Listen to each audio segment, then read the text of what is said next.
আরও একটি বিষয় মনে রাখবেন যে আমরা সমাজের মধ্যে পৃথিবীর মধ্যে অনেক দামি দামি জায়গায় ঘুরে বেড়াই।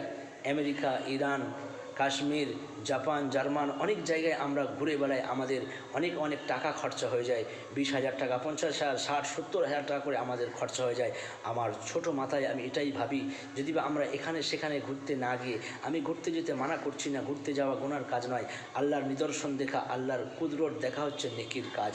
অতএব এর যদি আমরা না করে, যদি বা আমরা সেই টাকাগুলো গুছিয়ে রেখে যদি আমরা আমাদের জীবনের মধ্যে একটি উমরা করতে পারি, তাহলে আমাদের জীবনের মধ্যে সফলতা আসবে। সম্মানিত বন্ধুগণ, সেটা যেন আমাদের ট্যুরের উদ্দেশ্য না থাকে, আনন্দের উদ্দেশ্য না থাকে, আল্লাহ তাআলার কুদরত দেখার জন্য আমাদের আনন্দের উদ্দেশ্য না থাকে, আমাদের ট্যুরের উদ্দেশ্য না থাকে, তাহলে আমরা সব উপার্জন করতে পারবো না।